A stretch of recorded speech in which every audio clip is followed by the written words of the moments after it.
Yo, good morning. I'm Jess. Nandito tayo ngayon sa ating ongoing project. Parang ano siya, industrial type, pero residential siya. Yung finishes niya may pagka-industrial. Tapos dark yung exterior paint niya. Yung interior design niya naman is white, mga light colors. So tara, pasok tayo. Kung mapapansin nyo, nakaangat yung mga yung mga poste niya kasi yung ground, yung natural ground niya is pa-sloping. Kaya kailangan natin mag-angat ng mga poste, naglagay tayo ng mga poste. So ito yung pinaka main entrance door nila, tapos meron din dun door. More on more on glass. More on glass yung type ng bahay niya. Ito, pagpasok natin dito, naka-high ceiling siya.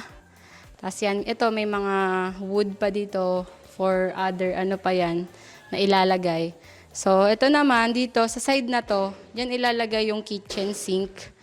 Tapos, ito pala is may 3 bedroom. Kung mapapansin nyo, dalawa yung room niya. Para siyang magkahiwalay, pero connected siya kasi tingnan nyo. Yan. So, doon sa kabilang side, bedroom din yun doon. Dito naman, dito sa side na to. So, sa CR, ito, ganito siya yung door niya. Wood door, tapos naka-varnish siya. Ganito yung type ni client na style. So, ang ganda, di ba? Tapos nilagyan niya lang din niya ng ng mga wood dyan. Ang ganda, di ba? Parang design. Di pa siya tapos. So, ito pa yung mga ongoing natin. Konti na lang yung mga finishes natin dito. Medyo mga kutkuti na lang, tapos magto-turn over na tayo. Tara, dito naman tayo sa kabilang side. Napakalawak niya, no? Tapos high ceiling pa. Imagine, nakatira ka dito. Sarap, tas yung paligid mo, forest. Tapos ito, may CR din dito. So, yan. CR din siya. May shower, may lavatory. From floor to ceiling din yung kanyang tiles. And then, yung PVC ceiling din siya.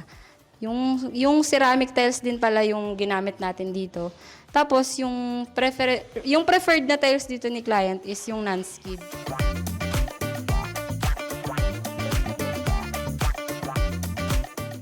Tapos dito naman, magkakaroon yan dyan ng loft.